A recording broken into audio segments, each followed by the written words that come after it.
High, আজকে আমরা পড়ব লর্ড বাইরনের লেখা she walks in beauty. Lord Byron একজন রোম্যান্টিক কবি, সুতরাং তার কবিতার মধ্যে রোম্যান্টিসিজম থাকবেই। আমাদের এই কবিতাটা লেখা হয়েছিল একটা পটভূমিতে। সেটা হলো, লেখক একদিন একটা পার্টি গ্যাদারিংয়ে গিয়েছিলেন এবং সেখানে গিয়ে একটা নারীকে দেখে তিনি মুগ্ধ হয়ে যান। তার এই ব্ল্যাক ড্রেস, তার এই কালো সুন্দর পোশাক সঙ্গে যে স্পার্কলিং অর্নামেন্ট, সেগুলো দেখে তিনি অত্যন্ত মন্ত্রমুগ্ধ হয়ে যায়। তার রূপের বর্ণনা করে তিনি কবিতাটা ব্যক্ত করেছেন। সেই নারীটি সম্ভবত তারই কাজিন ছিল, একজন তারই বন্ধু। তিনি হলেন লেডি উইলমট হটন।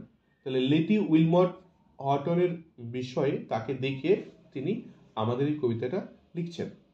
তো let's start. She walks in beauty like the night of cloudless climes and starry skies. কবি তাকে দেখে এতটাই মুগ্ধ হয়েছেন যে বলছেন she walks in beauty, সে মেয়েটি বিউটি অর্থাৎ তিনি যে হাঁটছেন, হাঁটাটাও সুন্দরের সংজ্ঞা বহন করছে, মানে অত্যন্ত সুন্দরভাবে তিনি হাঁটছেন। Like the night of cloudless climes the starry skies, এবং তার হাঁটাটার সঙ্গে তিনি নাইটের অর্থাৎ রাতের বর্ণনা করেছেন। কারণ রাত হলো এমন একটা সময় যেখানে সবটা শান্ত, নিস্তব্ধ, নীরব থাকে। তাই লেখকের মতে আমাদের কবি বলছেন যে সে মেয়েটি হলো সেই রাতের মতো নিস্তব্ধ, রাতের মতো সুন্দর, calm and starry night, like the night of cloudless clouds and starry skies, অর্থাৎ রাতের যে সুন্দর নীরব রাতের মতো তার সৌন্দর্য, এবং সেগুলো যেন কি করছে, ঝিকিমিকি করছে তারার মতো। অর্থাৎ মেয়েটির যে কালো পোশাক, যা কিনা রাতের সিম্বল, এবং সাথে যে স্পার্কলিং ব্যাপারটা যেটা আছে, যে অর্নামেন্ট পড়েছিল যেগুলো স্পার্ক করছিল, যা কিনা রাতের তারাদেরকে মনে করিয়ে দেয়। তাহলে তারই কথা বলছেন এখানে, সুন্দরভাবে তাকে ব্যক্ত করেছেন। অফ ক্লাউডলেস ক্লাইমস, সেগুলোর মধ্যে কোনো ক্লাউড নেই, কোনো ক্লাউড মেঘহীন সৌন্দর্য তার মধ্যে আছে। অত্যন্ত পারফেক্ট সৌন্দর্য, নিখুঁত মেয়েটি দেখতে। And all this based of dark and bright meet in her aspect and her eyes. কবি বলছেন and all that's based of dark and bright. Dark অর্থাৎ অন্ধকারের বেস্ট, যা কিছু বেস্ট হয় অন্ধকারের, অন্ধকারের সব থেকে ভালো কোয়ালিটিটা তার মধ্যে আছে, এবং ব্রাইটনেসের যে সব থেকে বেস্ট কোয়ালিটি হয় সেটা আছে তার মেয়েটির মধ্যে। অন্ধকার এবং আলোর একটা মেলবন্ধন হয়েছে, যা তার সৌন্দর্যটাকে অনেকটা বাড়িয়ে দিয়েছে। Meet in her aspect and rise, মেয়েটাকে দেখে, মহিলাটাকে দেখে তিনি বলছেন মহিলাটার যে অ্যাপিয়ারেন্স, তার যে আবির্ভাব, তার যে চোখগুলো, সবটাই যেন অত্যন্ত ব্রাইট অ্যান্ড ডার্ক। ডার্কি জন্য, তার পোশাকটার জন্য, তার অ্যাপিয়ারেন্সের জন্য, এবং আইসটা অত্যন্ত ব্রাইট, যা যে কোনো পুরুষকে মোহিত করে তুলবে।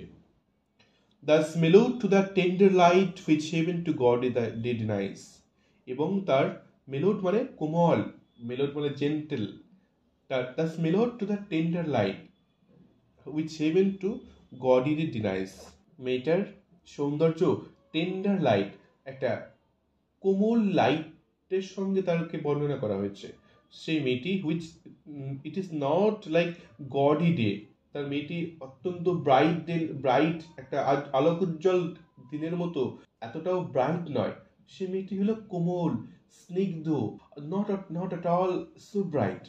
তো লেখক ওরাই বলছেন মেয়েটিকে দেখতে অত্যন্ত স্নিগ্ধ, মানসিক স্নিগ্ধ লাগছে, অত্যন্ত কোমল লাগছে, দিনের মতো অত্যন্ত উজ্জ্বল নয়। একটা যেন শ্যাডোই ভাব আছে, সঙ্গে ব্রাইটনেস আছে। One shade the more, one ray the less had half impaired the nameless grace. এবং তিনি আরো বলছেন যে যদি একটুখানি ছায়া বেশি হয়ে যায়, মানে একটুখানি যদি ডার্কনেস বেশি হয়ে যায় মেয়েটার মধ্যে, তাহলে ভালো লাগবে না। অথবা একটু কম যদি ব্রাইট হয়, ওয়ান রে দ্য লেস, একটু কম রে হয়ে গেলে, অর্থাৎ ব্রাইটনেস যদি মেয়েটার মধ্যে একটু কমে যায়, তাহলে যেন সবটা কেমন ইমপারফেক্ট হয়ে যায়। অর্থাৎ মেয়েটি টোটালি ফুল অফ পারফেকশন, মেয়েটি ইজ টোটালি পারফেক্ট, নিখুঁত যেন ছবির মতো মেয়েটাকে দেখতে। Had half impair the নেমলেস grace, কোনো কিছুর একটু 19-20 হলেই মেয়েটাকে যেন দেখতে খুব একটা ভালো লাগবে না, মানে ভালো লাগবে অবশ্যই, যেন সেই পারফেকশন চলে যাবে, মেয়েটা পুরোপুরি পারফেক্ট।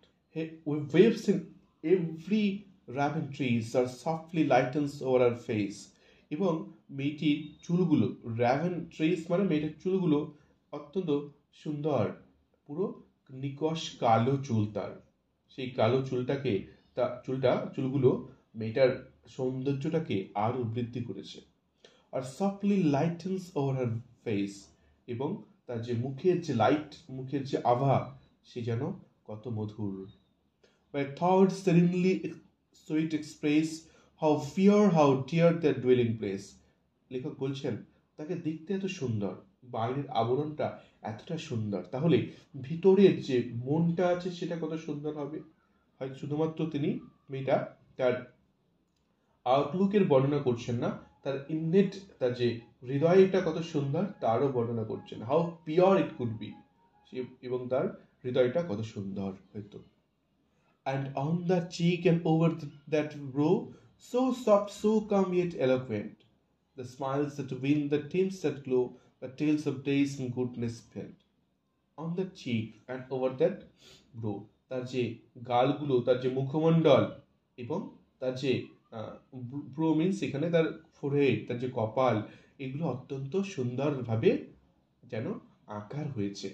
সো সফট, সো কাম, অত্যন্ত সফট, সুমিষ্ট, এবং একদম স্নিগ্ধ, কাম, শান্ত, ইয়েট ইলোকুয়েন্ট, কিন্তু সেগুলো যেন expressive, it is also expressive, দেখে মনে হয় খুব সুন্দর করে কথাও বলতে পারে। It speaks without words about her kindness and grace. The smiles that win, the tints that glow, তার যে স্মাইলটা সো চার্মিং, অত্যন্ত আকর্ষণীয়। দ্য টিন্স দ্যাট গ্লো, এবং তার যে কালার, তার যে স্কিন কালার অত্যন্ত glowy, it's so healthy and happy. But tell of days in goodness spent, আর বিউটি, মেয়েটার যে সৌন্দর্য, আমাদেরকে এটা বলছে যে মেয়েটার tell of days in goodness spent, যা দিন কাটিয়েছে, তার যে ফেলে আসা দিনগুলো অত্যন্ত সুন্দর ছিল, সবটা ভালোভাবে, অত্যন্ত সুন্দরভাবে তিনি কাটিয়েছেন।